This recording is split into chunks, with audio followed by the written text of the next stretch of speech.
White people, young white people, college students are getting traction for going in blackface at a Christian university. That's a whole nother thing.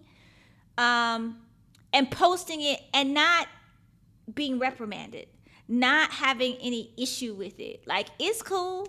Today is Friday. Let's just go put on some blackface. Wait, what? And it's Black Panther, like, it's made more money than most, like, it's like the top 5 number. It's number 5 and number 4 selling movie of all time. And you want to go crack on it? You want to go make fun of it? And it's okay? And it's in alignment with your education, or what's allowed as your education. It's in alignment with what's allowed in your Christian values, to dehumanize, to make fun of, to mock. Oh, but I'm not supposed to call you out on your Christian values and on your educational values.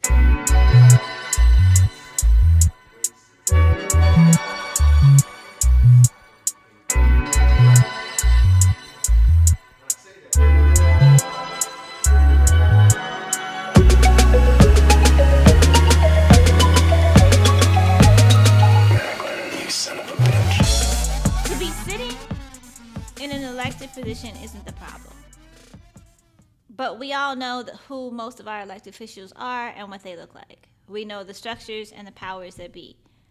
To ignore that and just assume that people, because they are in positions of power, don't have the same opinions that they had before they were elected is ridiculous.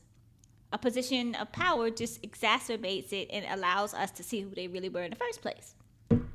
Now, we got old boy, Cheeto head, Trump, ain't my president, in office that, and I read somewhere that he is the epitome of what your average white person wants to be. Yeah, boy! So they think that because he's a representation of them, they can get away with the things that he's had access or been allowed to do, because of his money and whatever.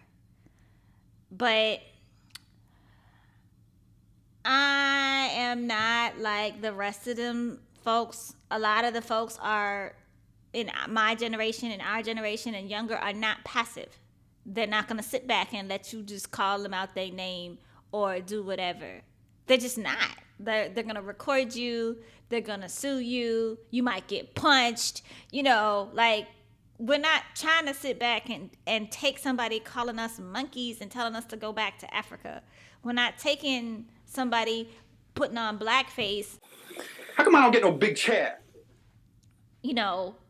And saying, and going to Black Panther and not taking the institution to task about it. Like, now we have the means. Before, we didn't have the means or the collective power, so to speak, to make that happen, to say, look, this is wrong.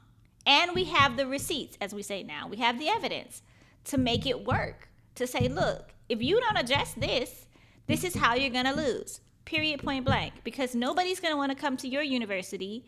Nobody's going to want to go to school in this school district. So say, for instance, in the school district and or the university, this school district has 35% black folks, and they have a per capita income of at least $50,000. If those black folks move, you lose that tax base. Your public schools lose that money.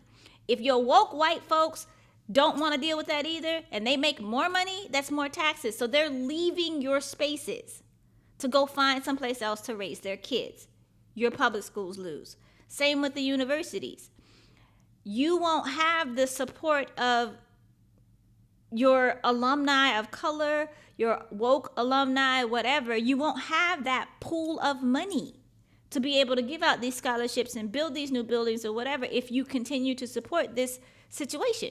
So it's about the dollar value. And most folks now are seeing how that's working for us. And that's why it's structural. It's not just, one over here and one over here and one over there. It's not like that. It's I'm really glad that people are calling folks out, because I know when I was doing it in college, we got in trouble for telling people they was wrong. Okay. Don't look away from me. Look at me and tell me that it doesn't matter what happened to me. That you let people like that go into the highest court in the land and tell everyone what they can do to their bodies. You have an answer, Senator? Senator Flake, do you think that Brett Kavanaugh is telling the truth? Yeah, I tagged my sister in that. Okay. Your sister? My sister Lauren, I tagged her in that. I didn't meet my brothers and sisters until I was 12. Yeah, I was 12 years old, 12 or 13, somewhere in that range. What, were you in an orphanage or something? No. My mother and father were never married. Okay. And my father has 6 other kids. My sister that I tagged, she and I are 6 months and 3 days apart, both born on holidays. Oh, okay.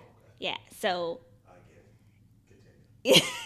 Continue. so Stone. most definitely. He also has 2 other daughters. My 2 other sisters are born like in the same month.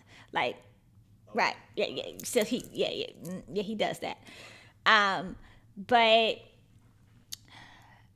I said it to be funny because the running joke in the family is that I'm a boss and I'm spoiled and I'm a brat. And, you know, they know that because I lived most of my life as an only child, they realize that there's some things that I may or may not be aware of, some nuances of being a sibling that I just don't get because I didn't grow up with anybody in my house. Now, where do you fit into the... I'm second to the oldest. Okay. So, And is Lauren the oldest? yeah, Lauren's the oldest, and we look alike. We look the most alike. She don't act like me though. She's more reserved and quieter. But we have a lot in common. We both like to read. You know, she dances better than I do though. I'll give her credit with that. Now she twerks and all that? No, she don't twerk. But she could try to twerk, but she don't twerk. No. And then my sister. Ballroom dancing? Yeah, she you know, back in the day we would like move the carpet, like move the coffee table and like do the kid and play and all that stuff. Like like I had to go sit down. Like She know what she was doing. right, like she told me to literally go sit down. Right, 'cause Yeah, like no. this ain't you. No, it was hilarious. Right. So but in that, I didn't grow up with anybody in my house at all. It was just me, my grandmother, and my mother. My cousin came for a year. He went back. Then it was me and my mom. Then when I went to college, I had roommates. And after that, I didn't share space. I still have issues with sharing space with people because I don't know how to do that. Like, where your house at?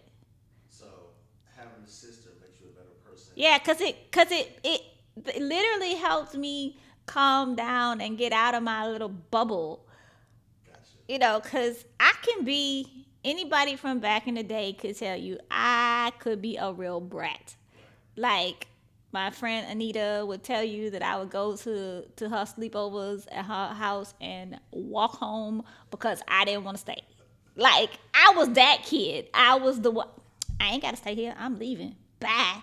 Like I really was. I went to Chicago one time to go visit my brothers and sisters, and they said something to me, and I was like, I don't care. My mama gonna send me a plane ticket. It's open. I fly back when I want to. They was like, I was like, yeah, and next. Like I just like it. What like I didn't get it. So it wasn't until. Let's see. Well, after we all had kids.